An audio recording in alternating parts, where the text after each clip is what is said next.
Yes, guys, welcome to Chasing Green Arrows. It's deadline day. The Euros kicks off tonight. I'm your host, Gianni, and I'm joined by regular co-host, Mr. Dean Jones, sporting a very cool-looking England shirt, mate. Euro 96, is that? It's a Euro 96, mate. And it's actually an authentic Euro 96. I mean, look at the size of it, right? It's an XL. But the reason is, I've dug this out the loft because I'm obviously clearing out the house. And mate, this was supposed to be worn by David Beckham when his younger years. I think it was for England under 21s, and my dad's friend at the time was a coach for England unders. And Beckham was playing, and he obviously had a few different shirt selections. He didn't get this one out the wrapper, so my dad's mate threw it in a bag and knew that I was obsessed with David Beckham, and yeah, gave it to my dad. And I mean, at the time, how old was I in Euro 96? Like 13 or something. It absolutely swamped me, and I barely ever wore it. I'm not much bigger now, to be honest with you, but it's either it's shrunk or I've got a little bit bigger. And yeah, it's an absolute classic, mate. It's got a proper, like, turn around. It's got the old felt 7 on the back. Like, it's so cool. It's like the proper kit from back then. And I was like, do you know what? This is going to get worn this summer. I'm going with this. It's a bit big, but like the fashion, mate, at the moment, wear your clothes a bit looser, a bit baggier. I can tuck it in a bit. Actually looks quite cool, I think. I mean, people might argue with that. But, but yeah, mate, England, here we go. Yeah, we'll talk about England in a minute, but I've got Euro fever. There we go. I love that story, mate. Wearing a shirt meant for David Beckham. Pretty cool. Big Man Backer is in the house. Big Man, long time no see. How the devil are you? I'm all good, Gianni. Thanks for having me. Hello, Dean. Hello, hello, welcome to all the listeners and viewers. Actually, it's been a good break. I've actually been traveling. I was in Dubai for a while. Just got back a couple of days ago. Now I'm I just looked back at Euro Fantasy, read a few articles. I'm actually really looking forward to the football. Like Dean mentioned, it's about time we sort of get going again. Yeah. How are you feeling for the Euros? Like in terms of your team and the amount of time you've spent on it. Have you been in Euros mode for a couple of weeks now, or have you just turned your attention to it? And who you're backing in terms of teams to chase? I've been in Euro mode for the past 24 hours. That's it. Not any longer than that. I sort of deliberately detached myself from all sorts of fantasy content for a while, so that I can have a little bit of a break, because this content goes all throughout the year. As soon as the Euros will get over, I feel we'll be back, and within no time we'll be doing podcasts, writing articles, writing threads all over again. So I mean, this is the only bit of time most of the content creators have to enjoy. So I took some time off. Now I'm looking forward to going again. I've actually read up on quite a few articles. I'm looking forward to watching Italy. I support Italy international football. I mean, who better to explain Italy than you? I mean, I'm sure there's this particular left wing back that you're eyeing up in your team. Yeah, I don't like telling FPL managers or fantasy managers who to pick, but there's 2 or 3 players in this game because of the prices they've been given. It's just like, no, you have to have them in your team. German left back is one. The Italian left back is another. Guys, hello to everyone in the chat, by the way. FPL Freddy is with us, Offcore, Colm, Gary, Luke, CH, so many of our admins. Is it admins? I can't remember what we call them. Those Moderators. That have the spanner. Mods. The mods. So good to see you all. There we go. We've got our great presenter view back in action, all 3 of us. Dean, loads are freaking out over Mbappe because he missed a day of training. They don't play till, I think it's Monday or Tuesday. There's been loads of players that have missed training that are going to be fine. Like, let's not forget, John Stones missed training the other day. He'll be fine. And England plays sooner. Barella's missed training for the last 2 weeks. He's probably going to start. Like, don't worry that Mbappe's missed training. He'll be fine by Monday or Tuesday. Surely this is just like scaremongering, and we haven't got to be too worried about Mbappe starting for France. Yeah, I mean, it's on Monday, isn't it? They play. I'm not changing my team. I'm not taking Mbappe out. Not budging. Let's remember as well, we're not taking this as seriously as we do FPL. Like, this is like our little warm up for next season. This is our pre-season in fantasy. So have some fun and don't be stressing and checking for too many fitness updates on Kylian Mbappe, because the chances are everyone's going to have him in their team anyway, and we're all going to be let down if he's not there. And you've got this ability in this game to make substitutions and change your captain picks and all sorts. So it's not like you've got to pick him and stick with him anyway. You can have a good backup option. You don't even have to set him as your captain. You can have a good captain choice before we even get to his game, who might do well. You don't even need to worry about Kylian Mbappe. So yeah, let's chill out and not worry about Kylian Mbappe. I think the big question, when it comes to France, is like, who is actually going to get the goals in this tournament? Who's going to play through the middle as well? Yeah, I've picked by Olivier Giroud, and I haven't picked him in my team because I'm not convinced he starts. I think Marcus Thuram will start in, but I don't think that will stay the case for the tournament. I mean, Thuram hasn't been pulling up trees, and I can just see Giroud finding his rhythm in this tournament and just starting to finish things off. So I still think Giroud is going to be a good golden boot contender from the guys that are outside of your obvious picks. So that's interesting. But France obviously are going to be awesome. I'd like to see him without Mbappe from like a football perspective, just to see what they do. This is a team that's got so much strength in depth that is he the one player they couldn't live without, or could they even live without Mbappe? I actually am not backing France for the tournament.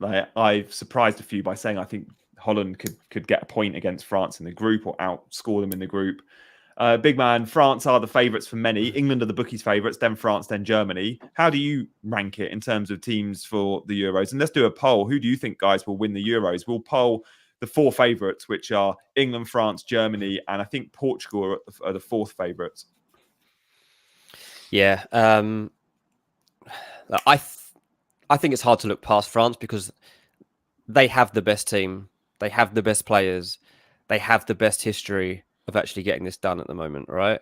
So France are the favourites for a reason. England's are favourites for no reason. Like, let's be honest. Like, we got some great players, yes. Like, we got the most famous players possibly, but we know what is the underlying trait of the England team? Bottle jobs. They always make mistakes, right? They will always make a mistake, and that's why you look at the other nations. France, Portugal, Spain, Germany, and the mentality that comes with those teams, traditionally they're stronger in the head. And, that's something that has let England down year after year after year in major tournaments. And even though we've got the strongest batch mentally that I think we've possibly ever had, you're still relying on some untested combinations that could let you down. And Mark Guehi, a small flaw by him, or him and Trippier playing next to each other, or I don't know, Kobbie Mine, who does get a start and lets you down, or Trent Alexander-Arnold. He's classed as a midfielder, but Jurgen Klopp never really classed him as a midfielder, but suddenly he is.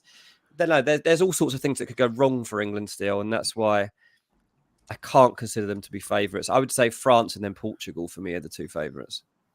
Big man, outside of England, talk to me about France, Germany, Portugal. What do you reckon? Yeah, I think France are the clear favourites. I think they'll probably win the Euros. If it was the World Cup, I'd still back them to win, to be very honest. I think they're that good. Another point I'd sort of like to mention, that Dean made some excellent points earlier regarding Mbappe. And one point I'd like to mention on France here is that, Mbappe is going to be picked by almost every other player who's playing the game. And this Euro Fantasy is a very short game where the majority of the gains need to be made early.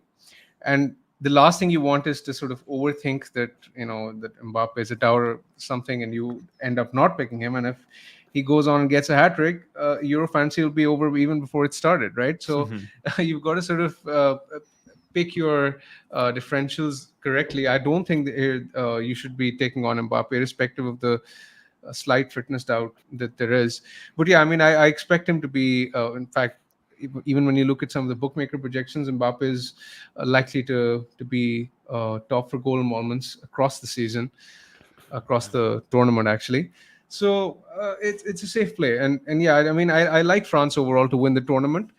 Coming to the Euro Fantasy, I think what's sort of important here is to is to back the teams who have the good fixtures early on, because as mentioned earlier, you want to be backing the teams. For example, Germany, when you look at their fixtures, in the first two fixtures, they're really, really favorable.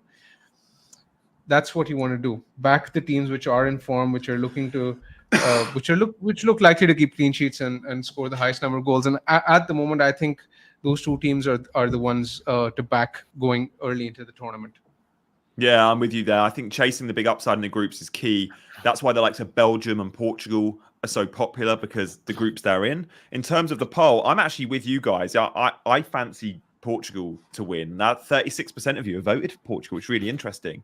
I thought France would be the clear favourites amongst the poll here, so do get voting. But Portugal's squad depth is insane. I do question the manager. Roberto Martinez is fine, but is he going to win you a trophy? I'm not sure. But when you look at the squad depth, certainly in attack, like, some amazing players will be on the bench for Portugal. The likes of João Felix will probably be on the bench. Diogo Jota will likely be benched. You got the likes of Pedro Neto, Conceição, good attacking players. And then in the starting lineup, players like Rafael, Ronaldo, of course, Bruno Fernandes, amazing every time he plays for Portugal. The quality of the wing backs, Dalot is much better at wing back than he is at full back. Cancelo is sensational. We know that. The centre backs, we know the likes of Pepe still around, but Ruben Diaz, the goalkeepers, top quality. The deep lying midfielders, I mean, the likes of Neves, who you'll remember from his time at Wolves, probably isn't getting in the 11 because the likes of Paulinho and are in there, and the squad depth at Portugal is crazy. So I'm backing them to maybe win, and I like the value there as the fourth favourites. They have good value, yeah. They do have good value to go and win the tournament. I think that's what people are looking for. I think it's just too. The reason people are backing against France here is because it's too obvious. Like, I think everyone actually does. Yeah, I think everyone does expect France to win it, and if they play at their optimum level, then they do win this tournament. But you're always looking for something different to happen. Now, I don't know that we're going to get a Denmark story or a Greece story when they've won the Euros in past years and caused major shocks. I don't think this is going to be a year where suddenly Austria go and win the Euros. But if we're looking for a surprise, then it's probably not going to go much deeper than Portugal. I'd say biggest outsider I could think of that could actually win the tournament might be like Spain, and that doesn't seem to be that bold considering some of the picks they've got. Croatia are 40-1, by the way, in terms of outsiders that maybe have a chance, but obviously it's a tough group. But I was shocked to see Croatia so far out. Bigman, in terms of fantasy assets and how you're building a team, like when we look at the group stages, for example, who are you really stacking up on? Like, are you going double, triple up on the likes of Belgium, Portugal? Are you looking at Dutch players or England players heavy in your teams? We'll talk a little bit about teams you like and you're targeting. Me and Dean will add to that. And then let's just touch on chip strategy as well. Yeah, so the teams that I'm targeting, I think Belgium and Germany will be ones that I'll be high on. I think Lukaku sort of picks himself given his record for Belgium. I know he hasn't had a great season, but I mean, he's playing in a Roma side and generally tends to do really, really well for Belgium, where most of the attack is sort of centered around him. Apart from that, in Germany, the thing with Germany is that there isn't like this key talisman that you can select, but a lot of their players, for example, Havertz, Ritz, Gundogan, all these guys are very, very cheap. Even Musiala is 8.5, which isn't much. So Germany, it's hard to sort of pin down which attackers to pick, but I think I'll definitely have one to give myself the option of having at least one captaincy choice in the first day of the match day, because it's really, really important here not to just pick the players who you think will do well, but just to make sure that you pick players across different days in a given match day, because remember, you can make substitutions and you can change your captain. So having that bit of flexibility is very, very important. With Portugal, I think Bruno Fernandes is the one who's currently nailed in my team. I might pick the goalkeeper Costa or Cancelo, but I don't think I can bring myself to pick Ronaldo given his price. He's very, very expensive. I think he will do well, actually, but at 12 million, he's sort of hard to justify. Yeah, interesting. What do you make of that, Dean, in terms of like that front line and Ronaldo? Because Ronaldo wasn't in a load of teams, mine included. And then I saw him play against the Republic of Ireland and he looked sensational. And the left foot curler, And then I was Yeah. like, this is a major competition. This is probably his last major. He'd like to think, I'm sure he'll be in the squad for 2026. This could be his last hurrah. It could, mate. I mean, look, in the shows we've done so far, me and you this week, we haven't really spoken about Ronaldo. And when we have, it's been a passing comment saying, I can't see me picking Ronaldo. I've now picked Ronaldo. Same. It was, like you say, it's Ronaldo at a major tournament and he's in form. Now, we were like, okay, yeah, but he's not really, maybe his play is to the detriment of Portugal these days. Maybe he'll just be on the bench and come on. I was like, Ronaldo's not happy with cameos off the bench. He's not going to settle for that. He's not settling for being a bit part player here. He's chasing glory again. And we're in a situation whereby, and I refuse to believe that this is not on his mind. The final of the Euros is the same day as the final of Copa America. And it's very plausible that Ronaldo and Messi are playing in major finals on the same day, going to head for one last time. Yeah. Ronaldo has obviously continued to score goals in Saudi Arabia. People question the levels in Saudi Arabia and how comparable it is. But Ronaldo's actually always spoken quite positively about the fact that he's been able to maintain standards. And now we're going to find it out for real. That left-footed goal he scored against Ireland, right, was sensational. Barely anyone in the world, even a 20-year-old kid who's breaking free. If you look at Wirtz or Musiala or Mbappe, like, even they might not execute that as expertly as he did. And it was on his wrong foot. It was brilliant. And so I was like, do you know what? What am I doing overthinking this? It's Cristiano Ronaldo going into a very winnable first match of the Euros on form. Just pick him, Dean. And when we like the fixture, if we're chasing fixtures as well, big man, Portugal's fixtures, they're really up there, aren't they? Like when we look at the big teams in the groups they've got, you might look at England and think they've got a couple of tricky fixtures in there. You'd certainly say the same with Spain. France have to play Netherlands. Portugal and Belgium, two teams where you go, yeah, they're pretty comfortable in terms of on paper fixtures. Yeah, and this is exactly. Yeah, go on. Yeah, Dean, you can go ahead. It's fine. No, I was going to say, like Big Man has said about Bruno Fernandes, I do still think that Bruno Fernandes has to be your first pick from Portugal. And if you were to only get one, I still believe that Bruno is your guy because he is the talisman of this team. He is the best player in this team. In terms of consistency and quality and output. And we talked too the other day about the way you score points in this game, the extra points you get for player of the match, the extra points you get for goals outside the box. Bruno Fernandes is an outstanding pick. But for me, it was then Diogo Costa or possibly Ruben Dias, maybe Rafa Leao. But now it's Cristiano Ronaldo as the second best pick. Yeah. How do you rate the point scoring system, big man, for the likes of extra point for a goal outside the area? Different. No bonus points, but player of the match. Player of the match is always going to go to one of the big names, even when they're not player of the match. So again, makes you maybe reselect how you pick. 3 points for them. And then I guess the other big one is the recoveries points. So that I guess the three major changes, as well as small tweaks, like if you win a penalty, you get +2, regardless of if it goes in or not. But how are you picking your team differently to how you might pick, say, an FPL team? Yeah, so all three factors that you mentioned here. Ball recoveries, Bruno Fernandes, I mentioned him. He's my number one pick from Portugal. He's actually averaging nearly 6 recoveries a game during the qualifiers. So that would add 2 additional points to his tally in the Euros. So that is significant for someone who creates so many chances. He was also top for chances created and big chances created in the qualifiers. So all these things sort of add to the merit of his selection. And again, the thing is that because a lot of us will be, picking the big hitters like the likes of Kane, Lukaku, Mbappe, Ronaldo. You want to have, you'd be forced to pick players who are cheaper in midfield. So the likes of, let's say, Jorginho or Rodri, these kind of guys, they will come to the table, which ideally, I don't think you would actually consider them an FPL. I don't think I've ever owned any of these players in FPL. Yeah. But I mean, they're all right to own here because these guys will make plenty of recoveries. They might be on penalties. Rodri will be on penalties, I think, for Spain. Jorginho might not be on penalties for Italy.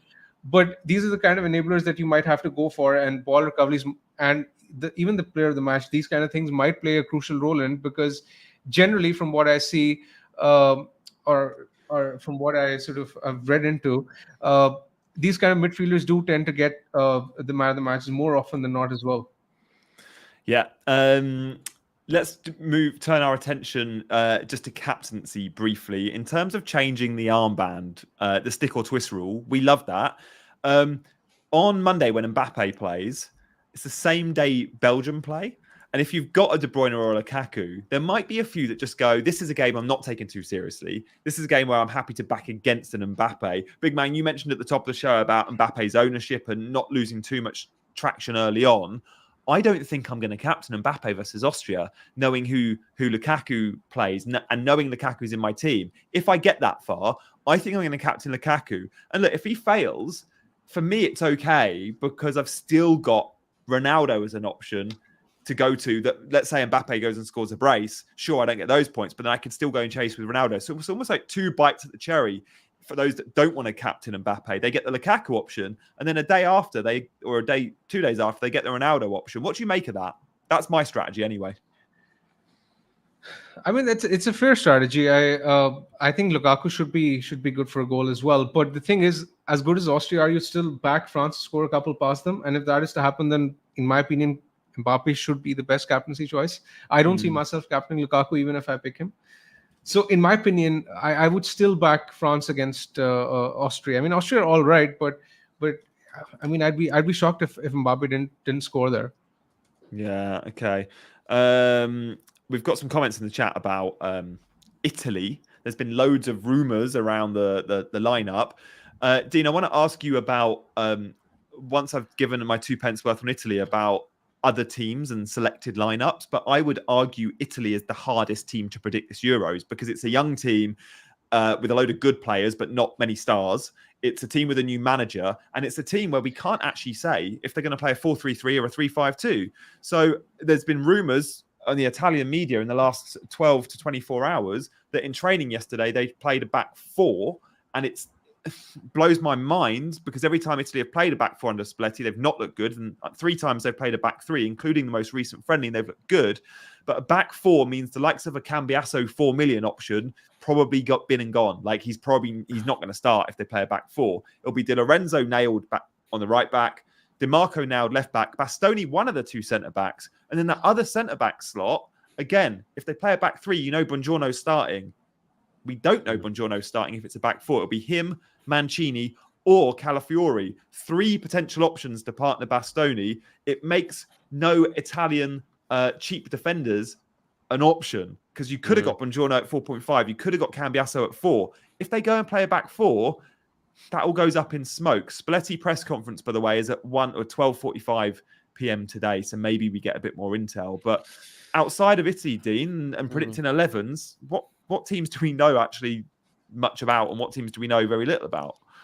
Yeah, well, obviously, like tonight, for example, we've got the Germany game, and you know, you've got to be targeting either Musiala or Wirtz. You're crazy to not have one of those two. I've got both. I have to say, I think Gundogan is low-key actually quite a good pick. And I don't know what the selection percentage is on Kai Havertz, but let's not forget that Kai Havertz will be playing the 9 in this tournament, and he is he's a nailed-on pick. Mittelstadt, I found out some information. Jack from Ranks FC has watched a lot of Stuttgart. Oh, we actually know a little bit about this guy. I was like, we've Jack, all got in our do you know teams. anything about this guy that everyone is picking, but no one's ever seen play football? Yeah, I couldn't tell you what he looked like. Mittelstadt, is he any good? Jack says he's brilliant, mate. Is Jack a bit like me, though, that he just says everyone's brilliant? A little bit, but I was like, what does he do? He's like, well, when I watch him play for Stuttgart, like quite a lot, and I think he said there was one game in particular against Wolfsburg where he absolutely tore up the left flank. He's like, he gets down there, he's really good. He's attacking as well. He said he can attack And I was like, mate, this is music to my ears. I've finally found out something about this guy. I've Googled him. I've seen a picture to check he exists. Mittelstadt is the pick for tonight. Oh, I love that. Could we captain him? No, that's too bold, right? We still captain I our see. German I think midfielder. people. I think people will. Some people will be captaining him, especially those Might as who well don't for go first out. night, because they'll probably keep a clean sheet. I mean, recently I sort of was checking his stats again in the friendly against Ukraine. He created 5 chances, so it looks all right to me. What's It's funny so is funny. with the points system for man of the match, because the commentators wouldn't have heard of him either. Or whoever gives it out for This is UEFA. so you know, disrespectful. He even if plays he's for Stuttgart. amazing, yeah, I know. Yeah, even if he's amazing, he still won't get player of the match because you just know the official UEFA man of the match is always going to go to a big name. You They'll just be like, feel oh, like that, don't you? Wirtz did 3 stepovers and got an Yeah, assist. scored a tap in. Yeah, exactly that. So yeah, Germany's a pretty good lineup to aim for, particularly for this first game week, because they're not going to mess around too much. You know, Scotland will try to rattle them. Obviously, they've rattled Spain before and really upset Rodri with their tactics. I imagine they'll try and do that tonight. We've seen the Scottish fans out there and their numbers.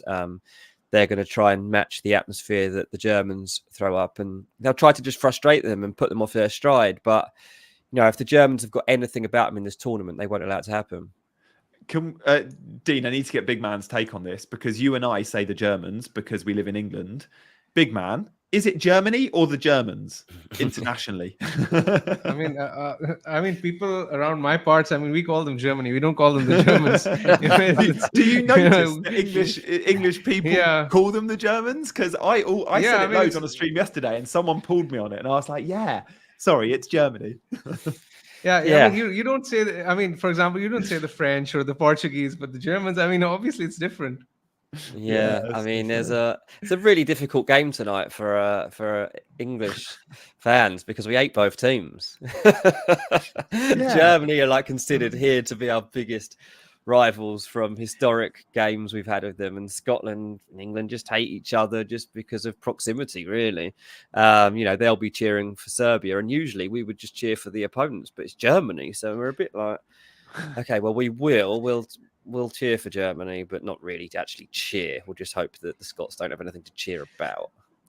Yeah. I mean, looking at the fantasy options from Germany, I mean, I think there's a case for a double up on defense or even a double up on attack. I think it's very, very viable. There's star that you can get in defense along with the left back.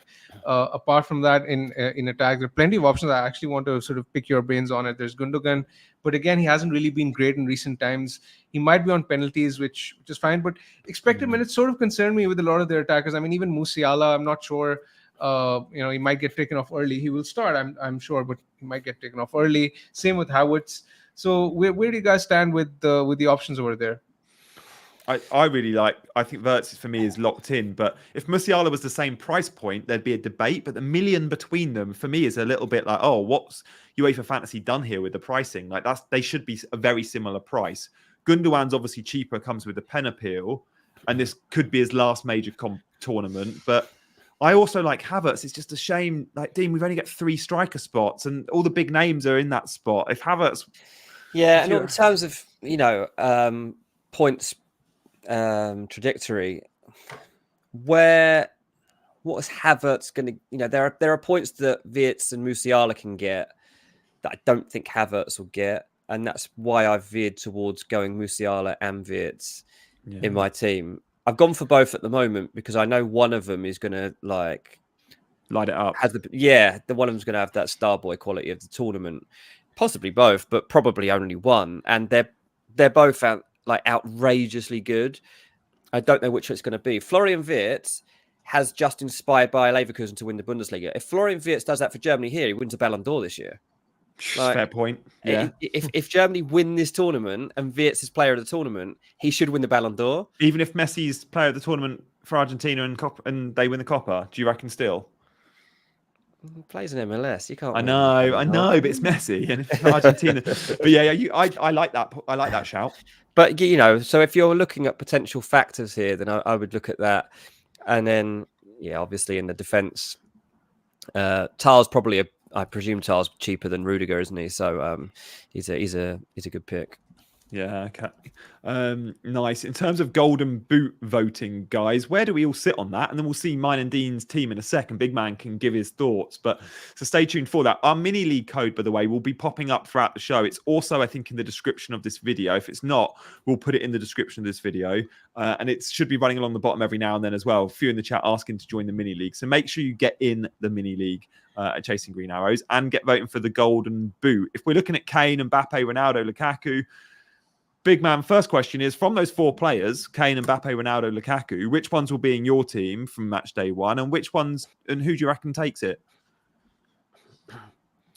I think Kane and Mbappe will almost certainly make the squad. I think Lukaku most probably as well. I'm not considering Ronaldo, as he's almost 1.5 million more expensive than Lukaku. And as mentioned earlier, I think Bruno Fernandes is perfectly fine on the last day anyway. I don't think Ronaldo is sort of worth that extra bit of money, especially when he's playing on the last day. That sort of puts me off as well. So I do think he'll do well. He's a good option. I mean, I think he'll be good differential. Actually, I don't think a lot of people will pick him because more people will be inclined to pick the front line of Lukaku, Mbappe, and Kane. But I mean, he could do well easily. And the good thing is, I mean, as mentioned by Dean earlier, when you look at FPL, I mean, FPL, you're sort of, debating your decisions over the course of the season. There's, a lot more pressure on FPL. There are more eyeballs. Your history gets, your rank gets written in your history. Everyone seems to remember it, and they question you for each decision that you make. But the Euro fantasy is much different, right? Because it's basically a more chilled, a more relaxed version of FPL, where you don't exactly have to be accountable, let me put it that way, for whatever you end up doing. So you can go with your vibes over here, as opposed to rationale, like we usually do with FPL. Yeah, Dean, what do you reckon in terms of golden boot? I think outside of like going Mbappe or Kane, then it's Lukaku. I still think Giroud is going to, if France go all the way to the final, which they probably will, then Giroud's going to have weighed in with some goals. The thing that we often forget with Golden Boot is like Giroud could play one group game and score a hat-trick against someone, and then he just needs basically 3 more goals from the last 16 and the quarters, and suddenly he's going to the semis and final, needing possibly 1 goal to win the Golden Boot, and it's a very familiar route. And so I always struggle to look past a player that's been there and done it and understands the system as well as somebody like Olivier Giroud does. I can't get on board with somebody like Havertz, Morata. I don't see this. I like Morata more than most people like Morata, but I don't think he's got golden boot winning potential. Still not much. Yeah, I don't think he's golden boot potential. And outside of those, I think that's it. I think it's Mbappe, Kane, Giroud, Lukaku, and then Ronaldo. You never know. Yeah, okay. I like that. I'm going for whoever gets the golden boot is the guy that scores tons in the group against the minnows. And I just feel like Lukaku could be a bit of a bully in the group. So I'd like to see Lukaku. And I think at 9 million is a great option. Yeah. Chanalogu for match day 1. For those that remember Chanalogu from years gone by when he was like at AC Milan or before that, he was always a number 10. The new Chanalogu for the last couple of seasons at Inter, certainly the last 12 months at Inter, he has been amazing since Brozovic left, playing as a deep-lying playmaker. He's continued that with Turkey. This is a guy that I think is one of the best defensive mids in terms of deep-lying playmakers in world football from last season. He will probably be on penalties for Turkey and some of the set pieces, but he will rarely be joining the attack. Like, this is a very deep liar. So assist to the assist is is possible, but he is a free kick specialist. He is on set pieces, and Turkey have got 2 very winnable games in their group. They obviously share a group with Portugal, so I like him as an option. If you want to save money, though, you can get Gula at 6. Dean, Gula's not nailed to start, but if he does play, he's dynamite, isn't he? And he's way more attacking than Chanalogu and a lot cheaper. He should start. I mean, he's the golden boy of the country, and he plays for Real Madrid. Like, I don't know if what they're trying to prove by not starting Arda Güler in this tournament, but he's a sensational player. He's in my team, and I would love to see him in that Turkish breaking out that Turkish midfield for this tournament, and with Çalhanoğlu in there too. They've got other good midfield options as well. It's Turkey. I mean, they could be actually one of the dark horses of the tournament, not to go and win it, but to actually surprise people in terms of what they're capable of if they don't explode, because they are an emotional nation typically when it comes to tournaments, and in-house fighting and passion can often overshadow what they're actually capable of. So yeah, I think that somebody like that could be a decent pick. Dylan says opinion on Dovbyk over Ronaldo and spending the money elsewhere. Luke says outside of Dovbyk, potentially, I suppose there he's talking about Golden Boot. Dovbyk has been outstanding at Girona. I rate this guy so highly.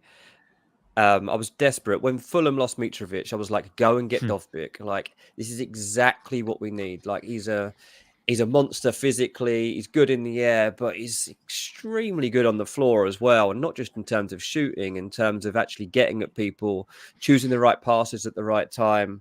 And because of the group situation here, I feel that he has got potential to get a few. I don't think he'll get enough goals to win the Golden Boot. I don't see that that's going to be happening. But in terms of us considering Dovbyk as a fantasy pick in the group stage, I do think it's a decent option, yeah. Okay. Any differentials on your radar, big man, in terms of players like a Dovbyk or, I don't know, Pedri of Spain or a Çalhanoğlu that's kind of flown a little bit under the radar that you're kind of looking at? For me, like someone like Gulo is in my 11, probably driven on price point more than anything, but I feel like we can be a little bit rogue with a few differentials, knowing effectively we're playing 15 players, but only 11 of them are only going to get you points. So if you have a couple of sort of high risk players, it doesn't matter because they're not all going to perform for you in terms of points in the 11. You can drop them out. Yeah, I mean, I'm currently considering this Ukrainian midfielder Sudakov.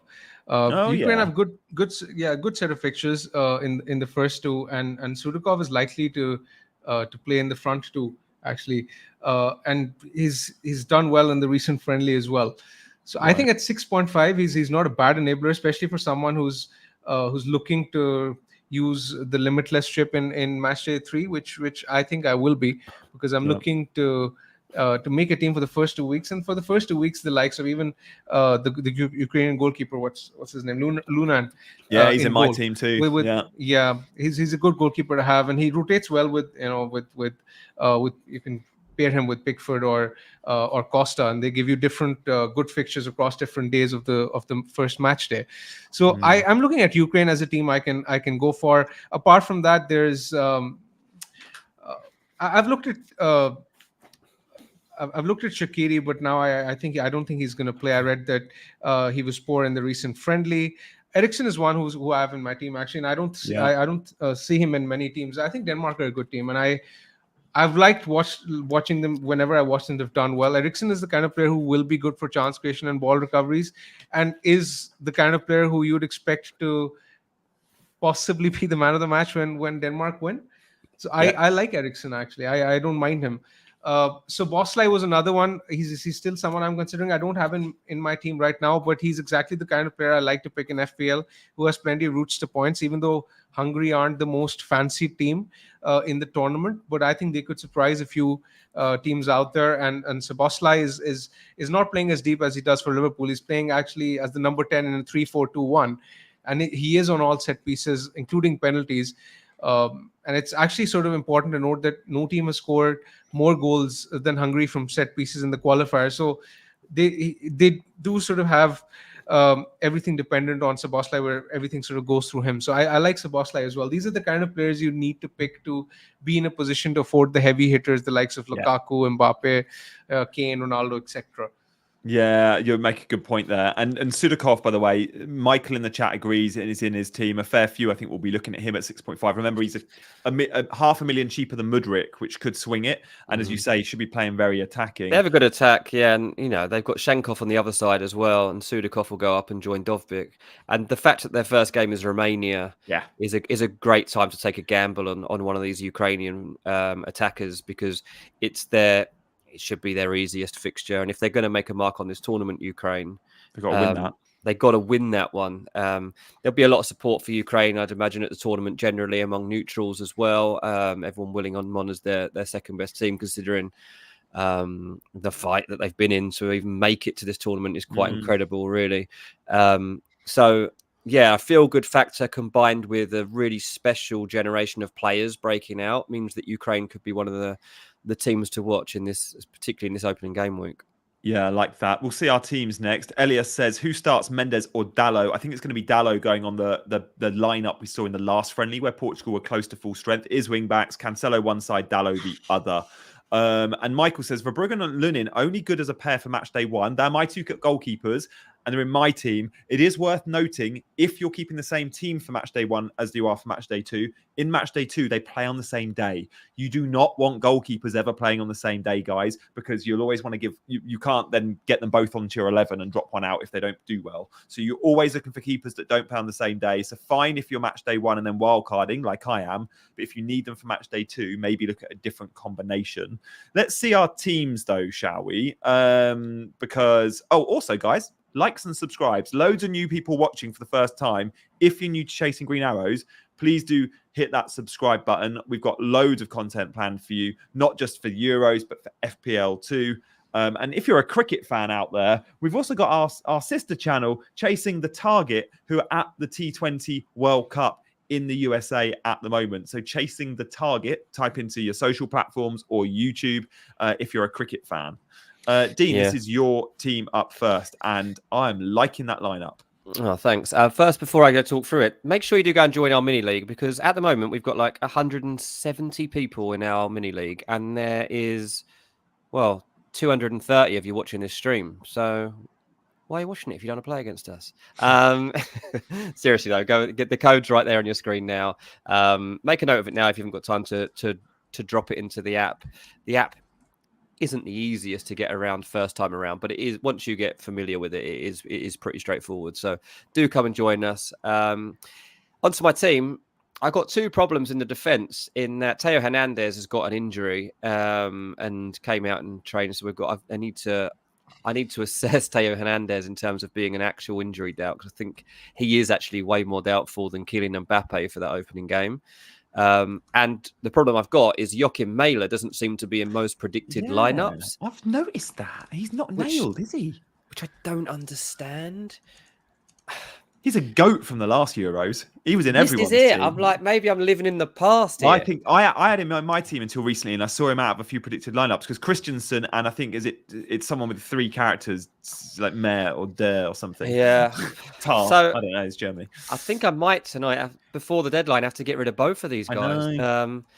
Geddy says get Hernandez to Trent. Obviously, Trent likely to start in midfield for England, so that is a decent shout, to be honest. Is Trent not more... Yeah, Alex Barr, thank you there for letting us know Dan Thompson could start instead of Marla. Is Trent 5.5? I think he's 6, isn't he? I felt like he was more expensive than 5.5, but I could be wrong, because Dean's obviously wants to ideally replace him with 5.5 assets, because he's only got 11 million to spend on those 2 defenders. Yeah, I'll quickly have a look now, see if I can... let me just see where Trent sits at. Oh, he is 5.5. Is he? Yeah. There you go then. Yeah, so Trent, he is in all the English reporters who are out there are saying that Trent is going to start in midfield. So it's certainly not the worst pick in the world at 5.5. And then Mæhle, I'll have to make a decision as to whether I let him ride or not. Jorginho is a bit of a random one, isn't it? But I'm going with it. It's just a little bit different. And the rest is much of a muchness. Obviously, the bench. I've got an unknown player, just to make up the numbers. I think he's from Georgia. He won't be playing. But the other 2 could come in the final game week. Fernandez and Ronaldo both sat there, and Bayindir, just in case I've got any nightmares. Obviously, Bayindir and Acosta actually might play on the same day, actually. Just saying what you had about goalkeepers and having ones that don't play on the same day. I've got a feeling that Turkey and Portugal probably do. We do, so I might actually need to have a think about Bayindir, see if there's another 4 million goalkeeper. But yeah, I think I'm all set pretty much, mate. Just change up those I actually defenders. really like the Shakhtar Tadze pick that you've made. the random Georgia Yeah. player that you mentioned. I mean, they're playing Turkey and Czech Republic in the first two, and when you Yeah. look at projected goals, goal projections, he's projected to score like around 1 goal across the first 3 games. So he's a good pick. He's actually their talisman. So I don't mind him at 4.5. Yeah, I mean, a lot of people are obviously done. Is some he a research on midfielder? Juve. Just checking. Is he a midfielder? Yes, he I don't, is. because I've never Yeah, heard yeah. of him. Okay. Well, yeah, he was. I basically had 4.5 mil left, I think, and I just did top selected by option, and he was there, so that's why he's made the bench. So yeah, that's where we're at. Who will be your captain tonight, Dean? Yeah, I've got it on Wirtz there for a reason. He's going to be my captain for game week 1. I do think, the more I think about it, there is an argument to go with Mittelstadt, given that it's a very high chance that they can keep a clean sheet. And if he is the attacking monster that I've been started to be led to believe he might be, he could be an outstanding pick for game week 1. Also, let's say Wirtz gets the a thing goal. is, Dane, the only thing is Dane, that even if Germany keep a clean sheet, you're not gonna retain the captaincy on him. So the chance of chasing the chance of chasing that upside earlier in the week is better with the attacker. Yeah. Let's say if it was the last day of the match day and you wanted to play it safe, then I think it would have made more sense. But not on the first day of the match day. Surely not. Can he get 2 returns though? That's the question. Because if your player gets 2 returns tonight, maybe you stick. So whether that's Wirtz getting a goal and assist or Mittelstadt getting an assist and a clean sheet, what do you reckon, big man? What's the levy from your player tonight? What point do you need to go, I'm sticking? Does it need to be 9? Does it need to be 10? It has to be at least 8. Probably 9, actually. I think 8, you're probably rolling the dice, aren't you? If you get an 8, you're probably exactly. going 8 is the borderline. games. Exactly. 8 is the borderline point where you sort of roll the dice. I think I'll be content if I get 9. I think if I was rolling the dice on defender, I would rather go with DeMarco. I really fancy him against Albania. Now we don't know whether he's going to play as the wing back or the left back, especially if he lines up as the wing back. Then I really like the look of him. I think I'll probably captain him tomorrow. Even if I pick Szoboszlai in my team, I still think DeMarco is probably the better captaincy choice. Yeah, I'm with you there. And if Italy do play a back 4, DeMarco will probably, his position probably won't change much. It will just mean with the ball, Di Lorenzo drops in and doesn't pass the halfway line as the right back, and it becomes a back 3, and DeMarco is still like a wing back. So I would suggest DeMarco's average position will not change based on playing a back 4 or 5 because he's unique. They're going to want to get him forward at every opportunity. It's just Di Lorenzo will be a very reserved right back because DeMarco will always be bombing on. So yeah, I'm with you there. DeMarco is a great pick for captaincy for me on the Saturday. That's where I'll be going. So Dean, you might be changing goalkeeper pairing. You might be changing Theo and Marla, but outside of that, you're pretty set. Outside of that, I'm all set, mate. Yeah, off we go. Nice, very nice. And Fast, by the way, is worth mentioning. If you're looking for another 4 million option that starts for their team, their country, who's got good fixtures, Leicester's Fast for Belgium, 4 million starter. Really nice option there. Really nice option. Really good fixtures as well, and completely nailed as the centre back. Yeah, exactly. Even I think Witsel might be playing alongside him, who's obviously a midfielder by trade. Big man, any final thoughts on Dean's team before we see mine? I think it's fairly balanced. Dean, what is the strategy? Do you have a chip strategy in mind? I think this is a good team. You can keep this chip strategy sort of flexible because I don't necessarily think that you need to use a chip here in the first 2 match days at least. Probably limit less than 3. I'm hoping I don't have to use one. Exactly that. Yeah, because I know some people are going to use their chips quite fast, and I don't want to have a fast and strict strategy to stick to here. Yeah. But my plan is to not use a chip for game week 2 if possible, and I think this gives me a pretty good chance, to be honest. So yeah, that's my aim. Looking at this team, I think I'd probably be looking at getting rid of DeMarco probably for a Croatian defender, probably Guardiola or Stanisic in match day 2, along with maybe Jorginho. I mean, Jorginho is not exactly a must sell, but DeMarco probably could go. So it's you have a good escape route as well. Remind me how many transfers we get week to week? Is it 1? 2. Okay. 2. Yeah. So I mean, DeMarco is one that can go, and if there's no injury, then you can sell Jorginho as well because Italy have a tough fixture as well in game week 2. Yeah. Nice. Thanks, mate. Yeah, like that. Guys, let's have a look at my team then, shall we? A little bit different to what I showed you earlier in the week. This is going to... Oh, I thought I was locked. I really thought I was locked until I read what I read about the Italian team and the way they set up in training yesterday, but which I read this morning is that it's going to be a back four, which means the likes of Cambiasso won't be starting. And Buongiorno, there's a chance he doesn't make it either. I still want to keep the strategy, though, of triple Italy defense. It just means I've got to spend more on my Italy defenders. So Di Lorenzo will come in, which for Cambiasso, which means I've got to make $1.5 million anywhere.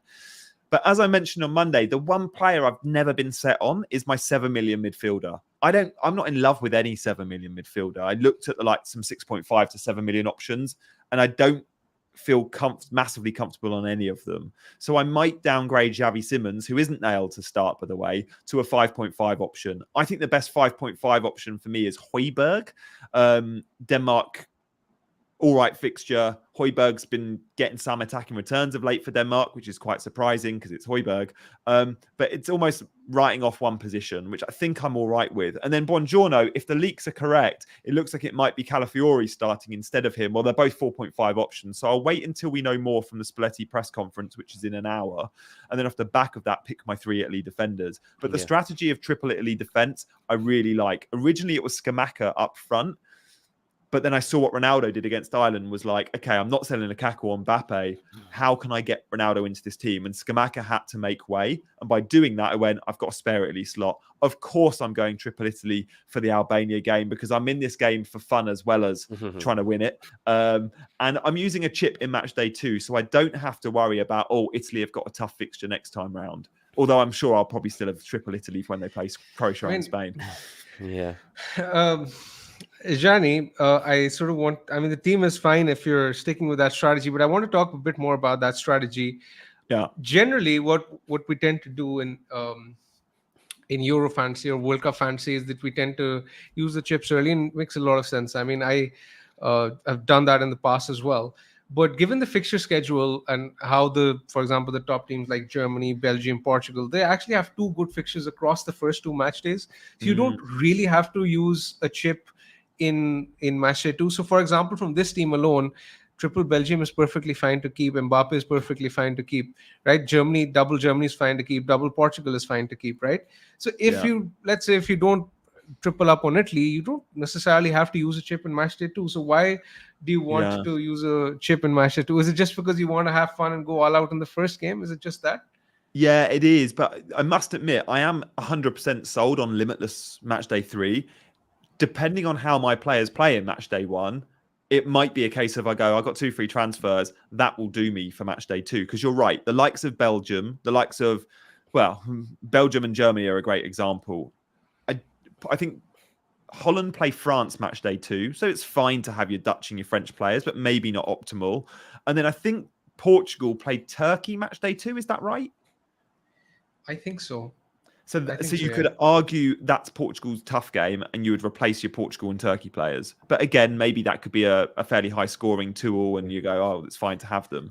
So yeah, because the way I see it is that when you have 3 free transfers between the round of 16 and quarterfinals, even 1 or 2 upsets over there could scupper your plans and they could limit your flexibility to have 15 players across your squad. So I think the wildcard is actually best used right before the quarterfinals. That's what I'm thinking with my team, and I think I can possibly get away with having a good team for match day 1 and 2. So while I'm making my team right now, I'm just looking at the first 2 weeks, and it's honestly not that difficult to make a team based on that. And then you just have the wild card for the upside and flexibility in after the round of 16. Yeah, it's an interesting one. Having a wild card ahead of the quarters could be really useful, but at the same time, depending on how the draw goes for the last 16, knowing we go into the knockouts with a brand new team anyway, if there's no upsets, you maybe don't need that wild card, and your couple of free transfers, I think it will be 3, will be sufficient. So it's going to be really interesting. If you think there's going to be upsets, keeping a wild card is super, super handy. I mean, there's usually 1 or 2. But let's see how the draw goes. It's going to be really interesting for the group winners. Some of them will play a 3rd place finisher and you go, it's a gimme. I don't see an upset there. So yeah, I'm not absolutely sold on wildcard match day 2. I think I'll do it, but I'm not 100% sold on that. I'm flexible to it. I still, though, am approaching it in the way that I'm picking for 1 game week. So I'm going all out on the likes of Portugal, Belgium, Italy triple defense is definitely going to happen. For those just joining, I'm aware that Cambiasso and Buongiorno might not be starting. I do think we'll get legit Italy team leaks. Sky Italia are reporting that both of them aren't, and it will be Calafiori starting at centre back with Bastoni and Di Lorenzo at right back. So there we go. I hope it's Calafiori, not Mancini, says the Frostbite. If the rumours of Spalletti opting for a back four true, I don't trust Mancini at all. He has played Mancini in a 4 in a recent friendly. It will be Mancini, it will be Calafiori, or it will be Buongiorno playing against alongside Bastoni. We still don't know, but I'm sure before 8 p.m. we'll know more about that Italy lineup. Dean, it's pretty fun for me that Italy are the talking point. Like that Italy back line really are the talking point. I'm getting tweets every minute. Like it's ridiculous. Everyone wants to know who's starting. They might not even keep a clean versus Albania. You're backing Albania to get something, aren't you? I'm backing Italy to come bottom of the group. Yeah. I'm back. I am. That is my my hot take of the Euros as we get underway. I think I can get 15-2 on that as well, mate. I did a Euros show yesterday. I did an event and it was for a bookmaker, and he said, "Oh, you'll get good odds on that. It's 15-2 for Italy to not go through the group and to come to not qualify." So, look, I expect Italy should have enough, but I've just got a feeling, as I said, if they don't beat Albania, Italy are going out of this tournament. Like that is how I look at it. Lewis says, "Cheers, Dean. I got Italy in the sweepstake." Sorry, mate. I mean, stranger things have happened. I mean, Italy, there's some sour grapes here because they beat us a few years back. I don't know if you'll remember it. I'm not over it yet. I'm certainly still going to be tweeting about that one immediately about early. Italy and England could face each other, by the way. I think it's in the quarterfinals. I think if Italy comes second in their group, England come top, they'll likely meet at the quarters, which I'm dreading because I actually think England win that, and I'm dreading that. Oh, I batter you, yeah, absolutely. It's weird, mate, because obviously we're always on opposite teams like Fulham, Chelsea, England, Italy. That we have very little in common when it comes to where our allegiances lie. It's in Dusseldorf as well, that quarterfinal. If England win theirs and Italy comes second in theirs, and I'm actually on a stag do in Dusseldorf, not those dates though, which is really annoying because it would have been like, that would have been amazing if that had worked out. Stag do during the Euros. Yeah, well, he's having a stag do in Dusseldorf as well. We found out when we were booking our tickets, you can't even fly there unless you get a BA flight from Heathrow. We're having to get the Eurostar. I've been to Dusseldorf and I have some very, very good recommendations for you, mate. Oh, amazing. Okay, great. I had a brilliant stag do last year in Dusseldorf. Okay. Yeah. I've got some. How did you get there? Did you fly to Cologne or did you fly to Dusseldorf? Because it's only BA from Heathrow. There's no the budget airlines don't fly there. Yeah, we did BA from Heathrow. Posh stag do. It was mate, it was great. It was great. Okay. I look forward to that. I'll DM you on that one. Yeah, I've got some good bars. Nice. Big man, how set do you feel on your team and how many changes are you likely to make? And yeah, what are your plans for the next few hours? I mean, I'll just do a bit more research. I think quite a few players are nailed in my squad. I think I'll be picking Luna and Di Marco is nailed. Feist will be there. Mittelstadt will be there. Kane, Mbappe.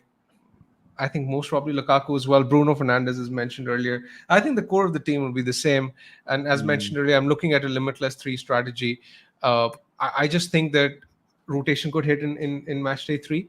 So you want to be in a position where you can just pick the best players at that point with the information that is available, rather than not have any chip available in match day 3. So that's what I'm looking at. Other than that, I'm just looking forward to enjoying the tournament, man. It's been a while since I've watched a bit of football, so looking forward to it. Yeah, it's going to be fun. We've got 200 teams now in our mini league, so that's good. We picked up a lot of people are joining, so that's good. Make sure you do jump in there if you get the chance. It'll make the next few weeks much more fun if we've got some competitive edge to this. Yeah, exactly. Me versus Dean versus Big Man as well. We're also in the mini league, guys, so you can rate yourselves against us. Do join. Of course, just put it in the chat. It's also in the description of this video. Tom says DeMarco or Dallo. Don't be silly, Tom. There's only one winner there. Guys, thank you so much for watching. Our plan is to do one of these videos between every match day. So I can't give you times and dates yet, but when you subscribe, hit that notification bell and you'll get a good sort of 12 hours notice of when we're going live. Sometimes the turnaround is tight. So there will only be like a 12 to 15 hour window, I think, between match day 1 and 2 and 2 and 3, where in that time we will be doing a stream. It's likely it will always be at the start of that window, so we get a few catch-up hours rather than doing it right up into the deadline. If you want more, at 6 p.m. tonight on my channel, that's in 6 hours time, I'm going to do a Q&A and deadline stream right up to that deadline. To come over onto my channel at 6. If you're just joining Chasing Green Arrows, though, go and watch the last hour. We've had loads of good chat talking top to bottom about this game. Dean has also explained that the shirt he is wearing was meant for David Beckham. Legit story. You want to know more about that, so go and watch. And we will see you very soon. Any closing thoughts from you both? Big man, I'll come to you first. Not really. I'm just looking forward to enjoying the whole tournament. Yeah, 100%. Me too. Dean? I've just shouted that Lamine Yamal, ISG was like, Lamine Yamal, Jeremy Doku, or Broya. Lamine Yamal, we've barely spoken about in any of our episodes. So true. He is electric. Like, he's unbelievable. Like, go Lamine Yamal because you get to have fun with him. Like, a great asset to have. I'm just going to see how much. The reason no one's looking at Spain players is because it's Croatia in the opening game. But as soon as they've played Croatia, yeah, we'll be looking at them. I'm just going to tell you his price point. I'm guessing he's listed as a midfielder. And I think he might be quite cheap from memory. Like, he's like 7 million or something. Please be listed as a mid because he is a legit option. Oh, I don't know if I'm going to be able to tell you before the end of the show. I don't think he's in there. Maybe he's a forward. Maybe he's a forward. Surely not. Sometimes this game doesn't make it. Oh, he's a forward. He's a 6.5 forwards. That's why we've not been talking about him. Damn. Well, if you've got a third option forward, then yeah, if you got that going, then consider him because he is the most dangerous player. Yeah, like that. Guys, thank you so much for watching. Likes and subscribes on the way out, please. I'll see you at 6 on my channel. But for now, he's been Big Man. He's been Dean. I've been Gianni, and we've been Chasing Green Arrows. See you later.